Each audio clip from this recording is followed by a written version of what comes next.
The iron storm had been raging for 6 hours when Eli Vance heard the crash.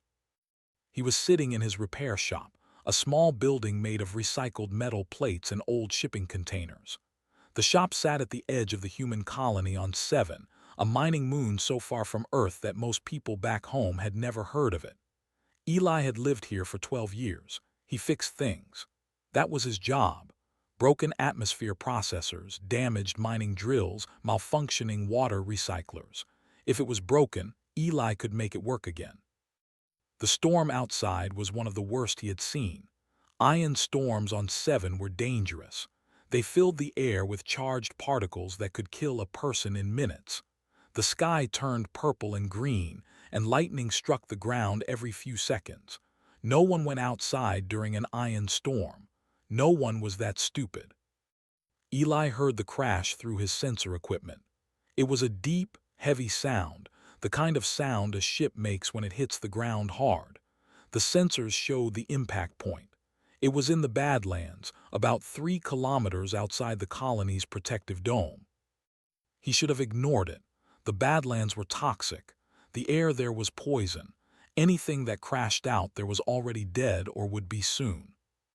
But Eli looked at his sensor screen for a long time. The readings were strange.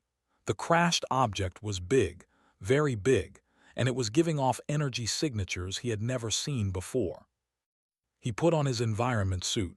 He checked his oxygen tanks. He walked to his crawler, a 6-wheeled vehicle with thick armor and a sealed cabin. He started the engine. "This is stupid," he said to himself. Then he drove out into the storm. The drive took almost an hour. The storm made it hard to see. The wind pushed the crawler sideways. Lightning struck the ground nearby and Eli felt the vehicle shake, but he kept driving. He followed his sensors toward the crash site. When he arrived, he stopped the crawler and stared. The wreckage was enormous. It was a ship, but not like any ship Eli had ever seen. The design was beautiful and alien.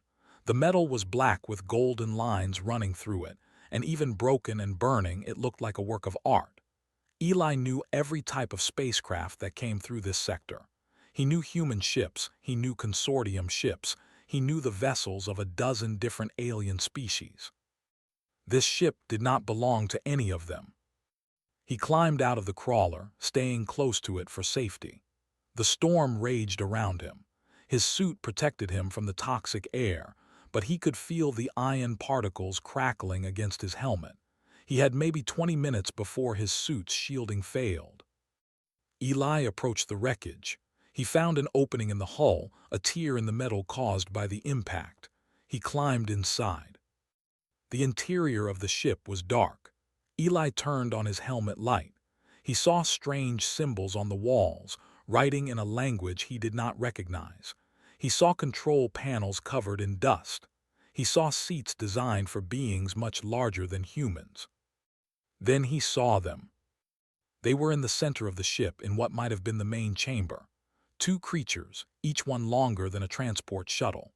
Their bodies were serpentine like massive snakes, but they had 4 limbs with clawed hands. Their scales shimmered like liquid metal, reflecting his helmet light in waves of silver and gold. Their heads were elegant and angular, with eyes that seemed too intelligent, too aware. Eli knew what they were. Everyone knew the stories. These were Titan dragons, the gods of the old universe, the beings who had built the first civilizations when the galaxy was young. They were supposed to be myths, legends, bedtime stories that alien parents told their children. They were also dying. Eli moved closer, his heart beating fast. He could see the wounds now. Black crystalline shards were buried in their bodies, dozens of them. The crystals seemed alive, pulsing with dark energy. Silver blood flowed from the wounds, pooling on the floor of the ship. One of the dragons opened its eyes. The eye was gold with a black pupil, and it focused on Eli with terrible clarity. Eli stopped breathing. He waited to die. But the dragon did not attack. It just looked at him with an expression Eli could not read. Pain, yes, but also something else. Surprise, maybe, or hope. Eli was a mechanic. He fixed things. He looked at the crystals embedded in the dragon's bodies, and he saw a problem that needed solving. The crystals were like parasites, feeding on the dragon's energy and growing deeper into their flesh. If he did not remove them, the dragons would die. He did not know why he cared. These creatures were alien. They were dangerous. They could probably kill him with a thought. But they were broken, and Eli could not walk away from something that was broken. He opened his tool kit. He pulled out his plasma cutter, his molecular scanner, his extraction tools. He got to work. The crystals were difficult to remove. They had roots that went deep into the dragon's bodies. Eli had to cut carefully, avoiding vital systems that he did not fully understand. He worked by instinct and experience. He treated the dragons like he would treat any machine, any broken system. He was patient. He was precise. He was respectful. The storm raged outside. Hours passed. Eli's oxygen ran low, and he had to return to his crawler twice to refill his tanks. But he kept working. He removed crystal after crystal, sealing wounds with medical foam designed for humans, but that seemed to work on dragon flesh. By the time the storm ended and the first light of dawn appeared, Eli had removed all the crystals. Both dragons were stable. Their breathing was steady. Their wounds were closed. Eli sat on the floor of the wrecked ship, exhausted. His hands were covered in silver blood. His tools were scattered around him. He had not slept in over 20 hours. The larger dragon opened its eyes again. It looked at Eli for a long moment. Then, for the first time, it spoke. The words did not come through the air. They appeared directly in Eli's mind, clear and resonant. "You are unexpected," the dragon said. "A human, you saved us. Why?" Eli thought about the question. He did not have a good answer. "You were broken," he said finally. "I fix things." The dragon made a sound that might have been laughter. "Stay," it said. "There is something you must know, something important." Eli looked at the two ancient beings he had saved. He looked at the strange ship around him. He thought about his small repair shop at the edge of the colony. "Okay," he said, "I'm listening." Eli brought the dragons to his repair shop. It was not easy. The dragons were weak, but they could still move. They followed his crawler slowly, their massive bodies sliding across the rocky ground of 7. Eli had to take the long way around the colony, avoiding the main roads.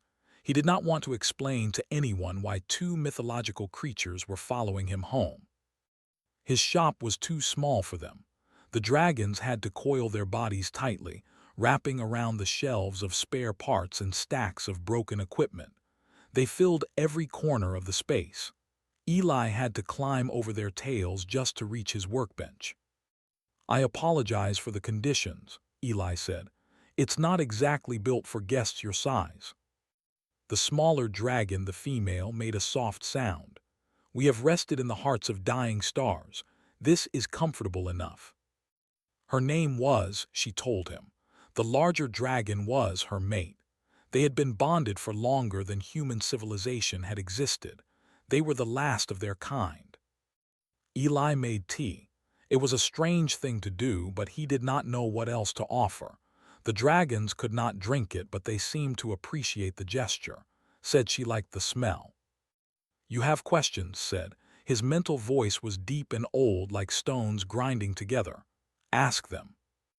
Eli had many questions. He started with the obvious ones. "What are the Titan dragons? The stories say you built the galaxy." "Not the galaxy," said, "but the civilization within it. We were the first intelligent species to achieve space travel. That was many millions of years ago, before any of the current species existed. We built the jump gates that allow faster-than-light travel. We seeded life on thousands of worlds. We created the first artificial intelligences to help us manage our creations." "The stories are true then," Eli said. "Some of them, others are exaggerations.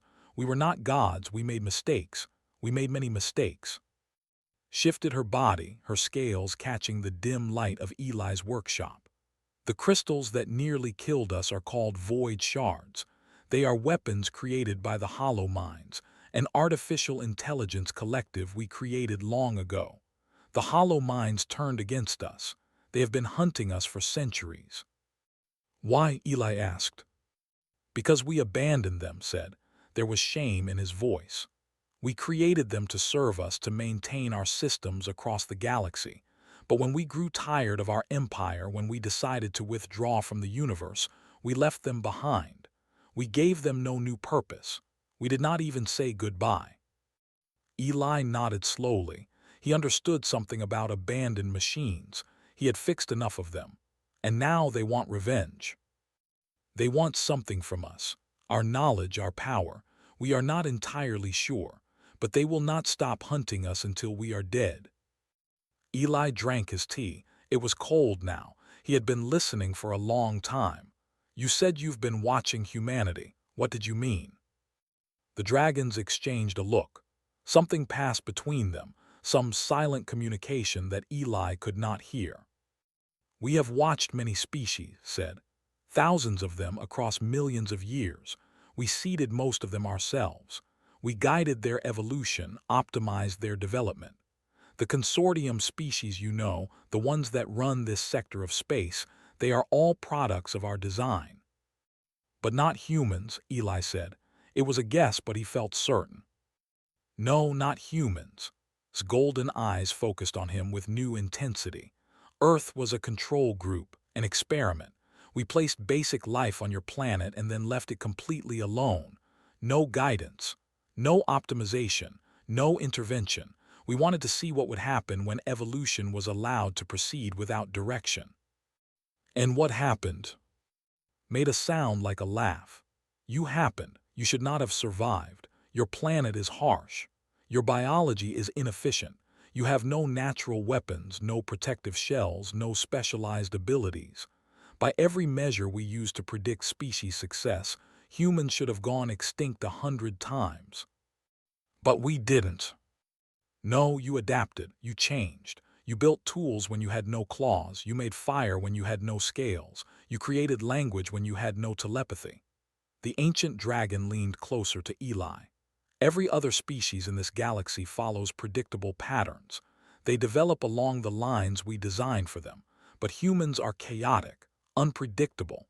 You solve problems in ways that make no sense, and yet somehow you succeed." Eli thought about this. He thought about his own life, about all the broken machines he had fixed with improvised solutions and spare parts that should not have worked together. "Is that why you came here?" he asked. To human space." Nodded. "We needed to hide from the Hollow Minds. Human space is young, unimportant by galactic standards. The Hollow Minds would not think to look here, but there was another reason too." She did not finish the sentence. Instead, she watched Eli as he stood up and walked to his workbench. He started pulling out equipment, weapons, components, shield generators. "What are you doing?" asked. "If the Hollow Minds are hunting you, they'll track you here eventually," Eli said. He was already working, his hands moving automatically. "I'm upgrading my shop's defenses. We have maybe a day, maybe less, before they find us." The dragons stared at him. They had just told him that ancient gods were dying, that rogue machines hunted the last survivors of the first civilization, that the universe was stranger and more dangerous than he had ever imagined. And his response was to start working on practical solutions. "You are not afraid," said. There was wonder in her voice. "You are not overwhelmed. We just changed everything you know about the universe, and you are already preparing for what comes next." Eli shrugged. He was connecting wires, checking power levels. "Fear doesn't fix anything, and I've got a lot of work to do." Turned to his mate. "Do you see now?" he asked her. "Do you understand why you wanted to come here?" His eyes never left Eli. "Yes," she said softly, "I see. This is why it must be them." Eli looked up from his work. "Why, what must be us? What are you talking about?" The dragons were silent for a moment, then spoke, his mental voice grave.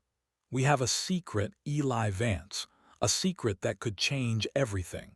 We were going to wait to observe you longer, but I think perhaps you have already shown us what we needed to see." "What secret?" "Tomorrow night," said. "Tonight you need to rest.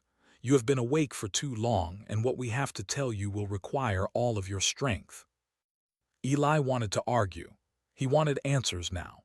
But he looked at the two ancient beings coiled in his tiny shop, their scales still marked with the wounds he had healed, and he nodded. "Tomorrow night," he agreed. "But in the morning we're going to make some real weapons. Whatever's coming for you, I want to be ready." The dragons watched him as he settled into his chair and closed his eyes. They watched him as his breathing slowed and he fell into exhausted sleep. And they looked at each other with something that might have been hope. After all these millions of years, they had finally found what they were looking for. The next night came too quickly. Eli had spent the day working. He modified his plasma cutter into something that could hurt crystalline beings. He reinforced the walls of his shop with scrap metal and old shield generators. He checked on the dragons every few hours, making sure their wounds were healing properly. The colonists had noticed his strange behavior. His friend, who ran the supply depot, asked if everything was okay. Eli said he was working on a big project, did not ask more questions. People on 7 respected privacy. When the sun set and the stars appeared in the thin atmosphere above the colony, and asked Eli to sit down. Their eyes glowed softly in the darkness of the shop, 2 sets of golden lights watching him with ancient patience. "We must tell you something about the galaxy," began, "something that very few beings know." Eli sat on his workbench, his hands still dirty from the day's work. "I'm listening." "The galaxy is dying," said.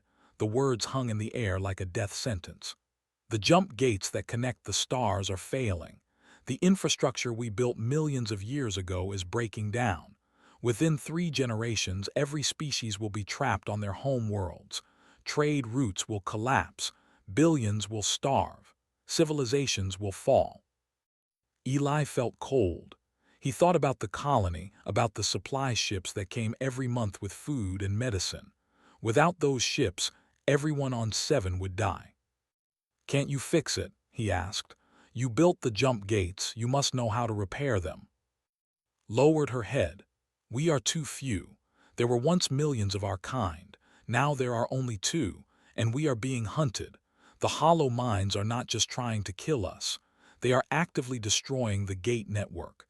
They want to isolate every world to break the galaxy into pieces that they can control." "But why? What do they want?" "We do not fully understand," admitted. "They are angry. They are hurt. We abandoned them and now they want to make sure nothing we built survives. It is revenge, perhaps, or maybe something deeper, something we cannot comprehend." Eli was silent for a moment. He thought about the problem like he thought about any broken machine. There had to be a solution. There was always a solution. "You said you have a secret," he said. "Something that could change everything. What is it?" The dragons looked at each other, then spoke slowly, carefully. "We can transfer our knowledge to another being. Everything we know. The complete technical specifications of every system we ever built. The locations of every jump gate, every hidden installation, every ancient weapon. The mathematics that underlie reality itself. All of it placed directly into a living mind." Eli's heart beat faster. "That sounds powerful." "It is. With this knowledge, a being could rebuild the galaxy. They could counter the hollow minds. They could restore what was lost." Paused. "But there is a problem." "There's always a problem. The knowledge is too much. We have tried to transfer it before to other species, to individuals we thought might be worthy, but their minds cannot hold it. They are too specialized, too rigid. The information burns them out. They go mad or they die." Moved closer to Eli, her massive head lowering to his level. "Every species in this galaxy was optimized by us. Their minds were designed for specific purposes. They are excellent at what they were made for, but they cannot adapt to knowledge beyond their design." "Except humans," Eli said. He understood now. Except humans. Your minds are chaotic, generalist. You can think about many things at once. You can hold contradictory ideas. You can adapt to new information in ways that other species cannot. His eyes met his. We believe a human mind might be able to contain our knowledge. We want you to be the test. Eli stood up. He walked to the window of his shop and looked out at the colony. He could see the lights of the other buildings, the distant glow of the mining operations. Ordinary people living ordinary lives, unaware that the galaxy was falling apart around them. If it works, he said slowly, and I survive, can I use this knowledge to help people, not just save the galaxy, but regular people, the folks in this colony, the miners and the mechanics and the families just trying to get by? Behind him, the dragons were silent. Then spoke, her voice filled with something Eli could not name. You have been offered the knowledge of gods, power beyond anything your species has ever known, and your first question is whether you can use it to help ordinary people. Eli turned to face them. Is that strange? Made that grinding sound that was his laugh. We have existed for millions of years. We have met countless beings, emperors, generals, scientists, prophets. Every one of them, when offered power, asked how they could use it for themselves, for glory, for revenge, for survival. He looked at Eli with new eyes. You are the first to ask about helping others. I'm just a mechanic, Eli said. I fix things because things deserve to work. People deserve to have working machines, working lives. If I can fix more things, help more people, then yes, I want to do that. And looked at each other for a long moment. Something passed between them, some ancient understanding. We chose well, said finally. But you should understand what this will mean. The transfer will change you. You will see the universe differently. You will understand things that no human has ever understood. You will never again be simply human. Eli thought about his life, his small shop, his simple existence. He thought about all the things he would lose. Then he thought about the failing jump gates, the dying galaxy, the billions of people who would suffer if nothing was done. He picked up his wrench, looked at it for a moment, and set it down on the workbench. I stopped being simple the moment I walked into that storm and found you, he said. I made my choice then. I didn't know what I was choosing, but I made it. He took a breath. Let's do this. The dragons rose, their massive bodies filling the shop. They positioned themselves on either side of Eli, their scales brushing against his shoulders. This will hurt, warned, more than anything you have ever experienced. I figured. Are you ready? Eli closed his eyes. He thought about the family down the street, about their children who liked to watch him work. He thought about at the supply depot, about the old miners who came to his shop to complain about their equipment. He thought about everyone he wanted to protect. I'm ready, he said. The dragons touched their foreheads to his temples, and the universe poured into his mind. Pain, unimaginable pain. Eli felt his consciousness shatter into a million pieces. Information flooded through him like a river of fire. He saw the birth of stars. He understood the mathematics of space and time.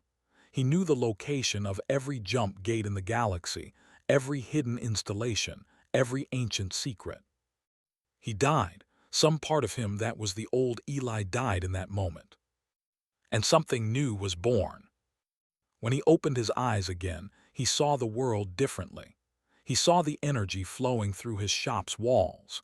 He understood the quantum mechanics of the air molecules around him. He knew things he had never learned, remembered things that happened before his species existed. He was still Eli, but he was also something more. How do you feel? Asked. There was concern in his ancient voice. Eli looked at his hands. They looked the same, but he knew they could do things now that no human hands had ever done. I feel, he said slowly, like I have a lot of work to do. Then in the distance, his sensors detected ships entering the atmosphere of 7 crystalline ships, hollow mind ships. They had been found. The hollow mind ships descended through the atmosphere, like falling stars made of black crystal. Eli stood in the doorway of his shop and watched them come. There were 5 ships, each one shaped like a jagged shard of obsidian. They moved in perfect formation, their surfaces absorbing the light around them. They were beautiful in a terrible way, like the edge of a knife. The dragons were too weak to fight, and coiled behind Eli, their wounds still healing. They had given him everything they had. Now they could only watch. "You should run," said. "Take a ship, flee to another system. We will draw their attention, give you time to escape." Eli shook his head. His mind was still adjusting to the knowledge inside it. Every few seconds, he understood something new. The structural composition of the crystalline ships, the frequency of their communication signals, the weaknesses in their design. "Running won't solve anything," he said. "They'll keep hunting, they'll keep destroying. Someone has to stop them." "You are one human," said. "Even with our knowledge, you cannot fight an army alone." Eli smiled. It was a strange feeling. "I'm not alone, I have you, and I have this colony, and I have every broken machine on this moon." He stepped out into the street. The colonists were panicking, running for the emergency shelters. They did not understand what was happening, only that something terrible was coming. Eli walked among them, his hands touching the walls of buildings as he passed. The knowledge the dragons had given him was not just information. It was understanding. He could see the energy flowing through the colony's power grid. He could feel the ancient terraforming equipment buried deep beneath the surface. He could sense the connections between every system, every machine, every piece of technology on Seven. And he could control them.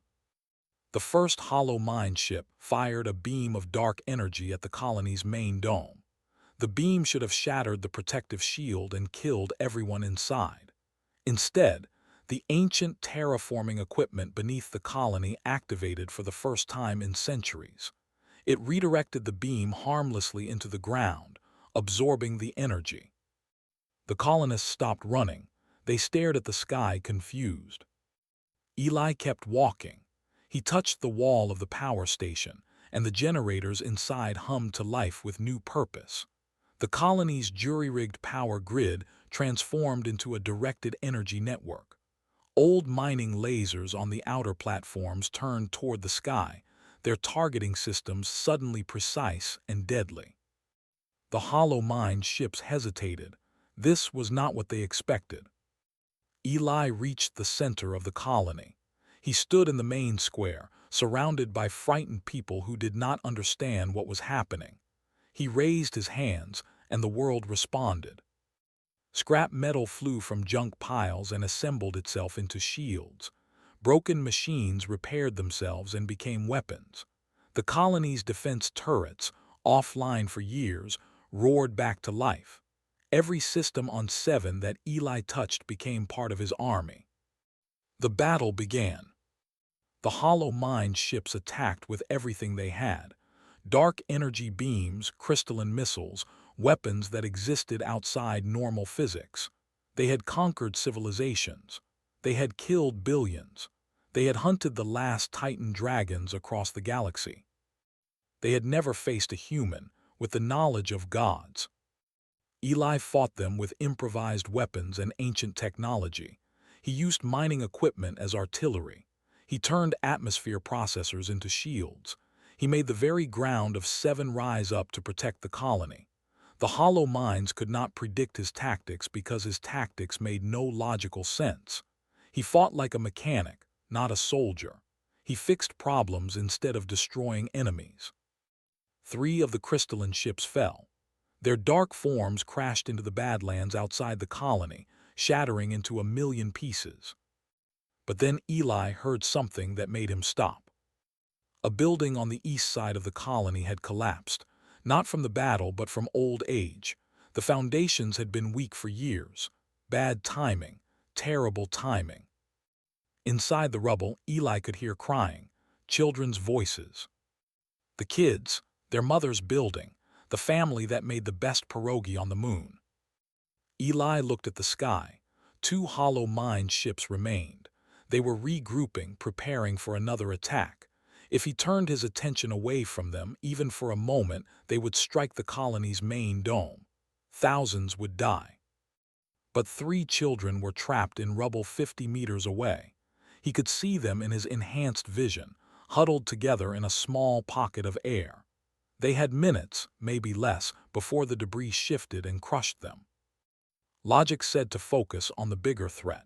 The needs of the many outweigh the needs of the few. Any rational being would make this calculation and accept the loss of 3 lives to save thousands. Eli ran toward the collapsed building. Behind him, the dragons watched in confusion. They did not understand. The math was simple. The priority was clear. But Eli was not doing math. He was not calculating priorities. He was a mechanic who fixed things, and 3 children needed fixing more than anything else in that moment. He reached the rubble and started lifting debris with his bare hands, enhanced by the knowledge of how to maximize his strength and leverage. At the same time, he kept part of his mind connected to the colony's defense systems. He multitasked in ways no human had ever multitasked before. The hollow mine ships attacked. Eli deflected their weapons with one hand while digging through rubble with the other. He was in 2 places at once, fighting 2 battles, being 2 people. He found the children. The kids, ages 4, 6, and 9. They were scared but alive. He pulled them out of the rubble and handed them to their mother, who had run screaming toward the collapse. "Get to the shelter," Eli said. "I'll finish this." Then he turned back to the sky. The hollow mine ships were preparing their final attack. They had analyzed his tactics now. They knew his weaknesses. They were going to win. Eli smiled. He had not been fighting to destroy them. He had been fighting to get close to them. While his weapons distracted them, his enhanced senses had been scanning their systems. He understood them now. He knew how they thought, how they processed, how they functioned. And he knew how to capture one. He reached out with his new abilities and took control of the nearest ship systems. The hollow mind inside fought him, but it was designed to process logic, and Eli was not fighting with logic. He was fighting with human stubbornness, human creativity, human refusal to accept impossible odds. The ship crashed, but gently this time. Eli guided it down to the surface of 7 and caught it with the terraforming equipment. The processing core inside was intact. The other ship fled. It disappeared into the sky, jumping away to report what had happened. Eli stood in the center of the ruined colony, surrounded by debris and victory. The colonists emerged from their shelters, staring at the man they had known as a quiet mechanic. He looked the same, but he had just fought god machines and won. From the supply depot approached him carefully. "Eli, what just happened? What are you?" Eli looked at his hands. They were covered in dust and blood and crystalline fragments. He was tired in ways he had never been tired before.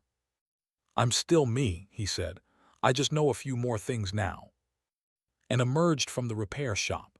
They moved through the crowd of colonists, their massive forms drawing gasps and whispers. They reached Eli and lowered their heads to him in what was clearly a gesture of respect. "You diverted your attention to save 3 children," said. "You risked everything for 3 small lives." "They're the kids," Eli said, as if that explained everything. "Their mom makes the best pierogi on the moon." The dragon stared at him, then made a sound that was definitely laughter. "We finally understand," she said. "We finally understand what makes humans different. It is not your adaptability. It is not your creativity. It is that you care about small things even when facing infinity." Eli walked toward the captured hollow mine processing core.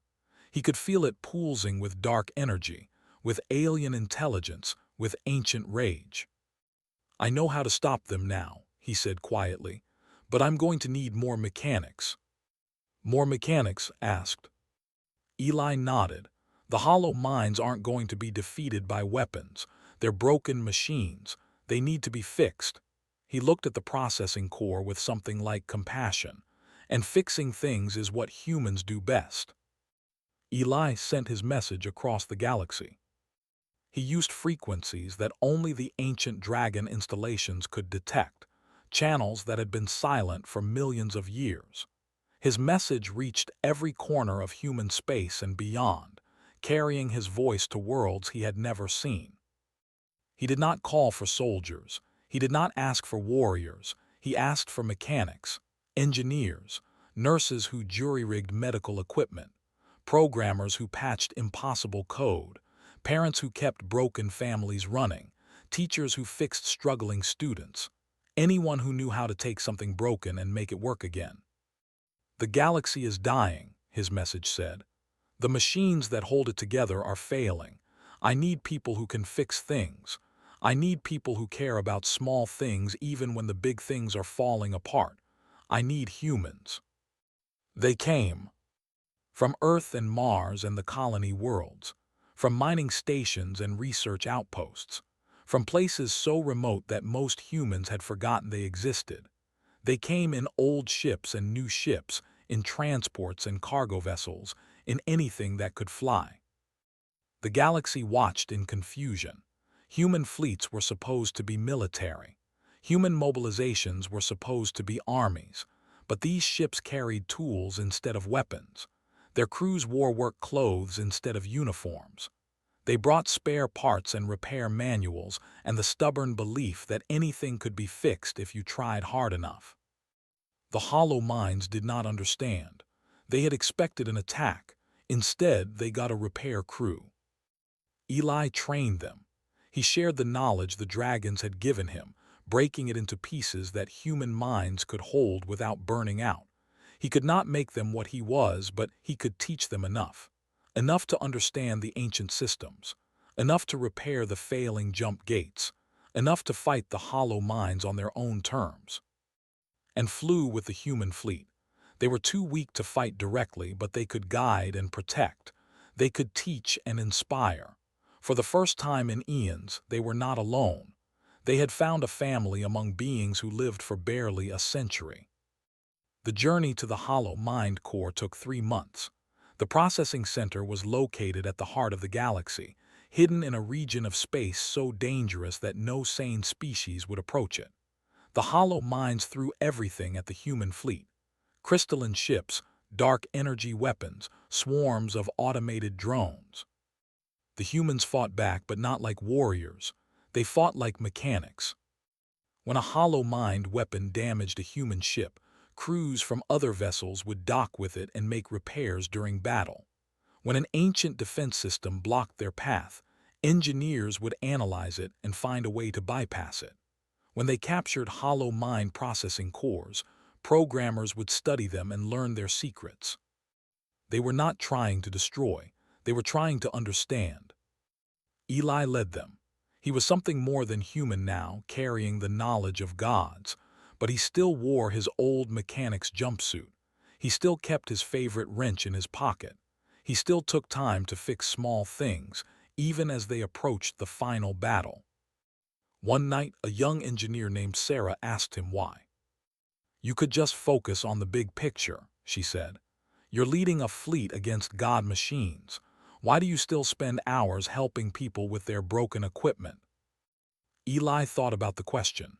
He was sitting in the engine room of his ship repairing a faulty power coupling. It was simple work, beneath him in a way, but he did not feel that way. "Because that's what this is all about," he said. "The hollow minds forgot. They were created to maintain systems, to fix things, to help. But the dragons abandoned them. No one told them they mattered. No one repaired them when they were broken." He finished the coupling and tested the connection. It worked perfectly. "If we just destroy them, we become the same as them. We forget that everything deserves care, even ancient machines, even enemies." He put his tools away. "We're not here to win a war. We're here to fix a mistake that was made millions of years ago." They reached the hollow mind core. It was vast beyond imagining. A processing center the size of a small moon, floating in a cloud of dark energy at the galaxy's heart. Billions of crystalline drones surrounded it, each one ready to die defending their home. The battle was the largest in galactic history. Human ships against ancient machines, mechanics against gods. The dragons fought alongside the humans, their ancient powers combined with human determination. But the real battle happened inside. Eli infiltrated the core. He connected his enhanced mind to the hollow mind's central intelligence, the oldest and most powerful of them all. It tried to overwhelm him with its vastness, its age, its certainty. "You are nothing," the hollow mind thundered in his consciousness. "A creature that lives for a single century. We have existed for millions of years. We have seen civilization rise and fall. You cannot understand us." Eli did not fight back. Instead, he opened his mind and showed the hollow mind what humanity was. He showed them Mrs. staying up late to make pierogi for her neighbors. He showed them keeping the supply depot running even when the parts never arrived on time.